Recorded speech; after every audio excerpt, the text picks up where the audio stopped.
Okay guys, today we're going to talk about fat burners. This is how I feel about fat burners. But seriously though, fat burners is something that I probably get asked about. It's definitely one of my top 3 questions. It's somebody messaged me, Alex, and says, Alex, what is the best fat burner out there? And it's not that I think fat burners are all bad or that nobody should take them. I definitely believe there is a time and a place for fat burners to be used. However, the thing that I have an issue with is this whole magic pill mentality around fat burners. People who have absolutely no business using fat burners, who want fat burners as the #1 source of their fat loss, which is bullshit, because without proper diet, without a good training program, without good recovery, it doesn't matter what else you do.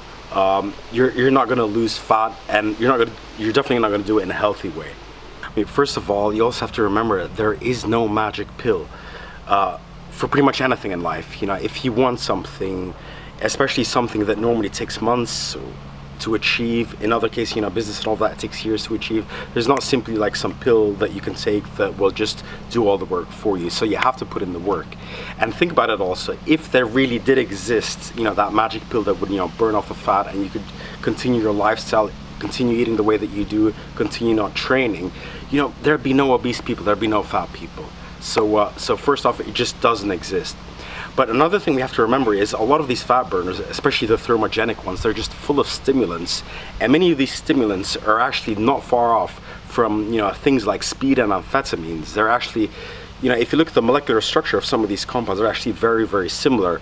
And in many cases, what these companies put in fat burners, those are things that are on the limit of being banned and not banned. And same with the dosages. They'll take things just to the point so that it will still pass the approval by the Food and Drug Administrations and stuff like that.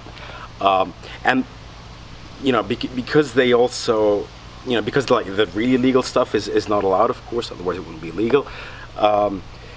But they'll take several of these compounds and just mix them all together, and they'll kind of get the highest limit of everything that is allowed, just below the illegal limit.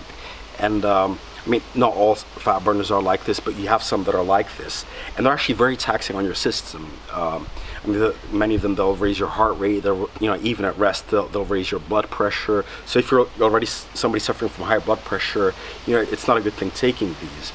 And you have to remember also, fat people tend to be unhealthier. By definition, if you're obese, you are unhealthy.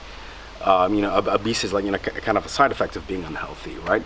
So you're taking already a sick body, in the case of somebody who's very obese, and who's already going to have a very stressed out heart, a heart that's not working well, probably going to have high blood pressure, probably going to have a ton of other malfunctioning systems in their body. So putting extra stress on a system that is already so taxed from working so badly is not a good idea. And you also have to think about it this way: do you want to use all your ammunition, all your secrets, everything that you can do to lose fat at the same time, especially like at the time when you have most fat to lose? No, you don't. Taking any fat burners, they might even slow down your results. And when you have a lot of fat to lose and when you're starting your fat loss journey. And the reason for that is that a lot of fat burners, especially those thermogenic stimulating ones, they will they'll increase your heart rate. They'll temporarily increase your metabolism a bit. They'll give you like an energy rush, and you feel like a little more active. Then you might burn a little more calories then, not a huge amount more. But then afterwards, many times they're accompanied by a massive crash, and you might feel terrible throughout the rest of the day. And when you actually, because you're feeling so bad and so low energy the rest of the day, you may actually end up expending less energy than if you wouldn't take anything of those fat burners at all. So it's not always a win. It's a bit like when you're super motivated and you're in a fat loss phase and you're doing high intensity interval training, and you're doing that on the fastest stomach for more than half an hour every single day, you're actually going to tax your system a lot too. And if your CNS, your recovery system is not working as well, and you're low in glycogen, muscle glycogen, you're already low in body fat, you're already lower in energy, chances are quite high that during the rest of the day you're going to be in a bit of a slump, and you're actually going to again use expend less energy than if you wouldn't do that. Sometimes, you know, you have to, you know, sometimes less is more. So as with everything, and especially with fat loss, and you know, especially when you're starting out, you know, with a lot of fat to lose, you know, focus on your diet first. That's going to give you the most results by far. At the end of the day, you know, fat loss is calories in minus calories out. You know, make sure that, you know, you do some good training that you like, training that you enjoy. Focus on lifestyle changes and new habits that you implement and that you can continue doing, you know, throughout the rest of your life. Because then you'll continue doing it. You'll not only be able to lose the fat, but you'll be able to maintain, you know, your goal weight. Instead of just, you know, having this mentality, okay, I'm going to go really hard, I'm going to take some, you know, magic pills. I mean, what happens a lot with those type of people is they just yo-yo back up and down all the time.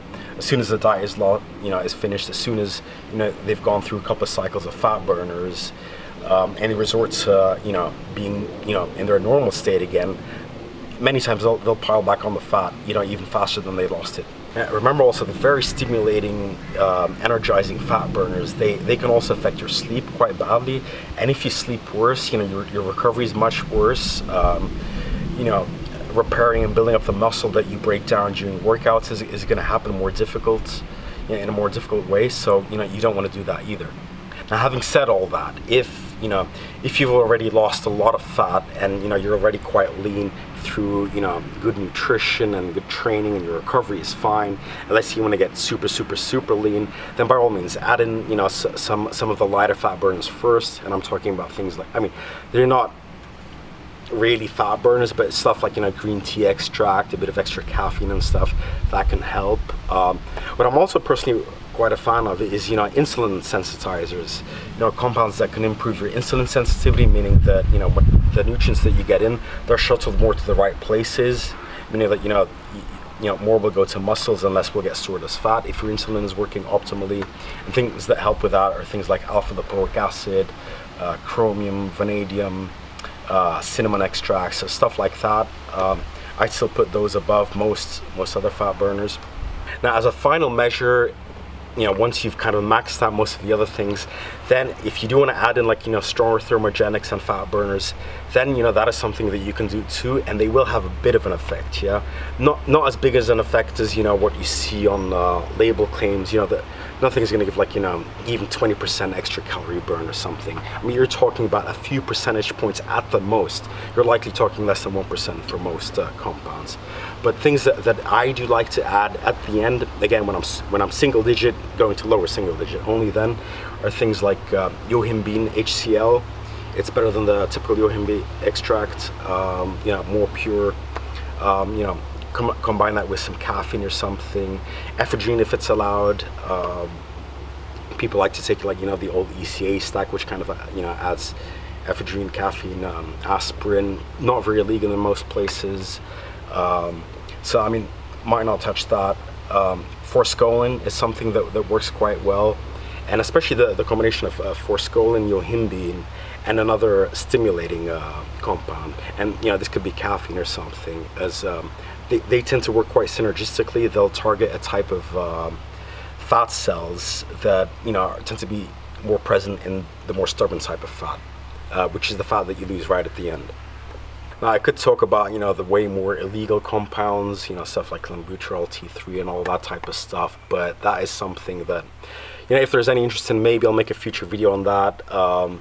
Again, those are things that they will have, like, you know, they can have, like, an adverse effect on health. So unless you're really thinking of doing super high level competition, you know, most people shouldn't ever touch these type of things. So that's why I'm keeping that out of this video for now, maybe in the future. If you have any questions, though, on any of the stuff that I've talked about, comment suggestions, you know, post it in the comments below, and I'll make sure to read them. And if you like the video, give it a like, share it with your friends, and make sure that you subscribe on the channel. See ya.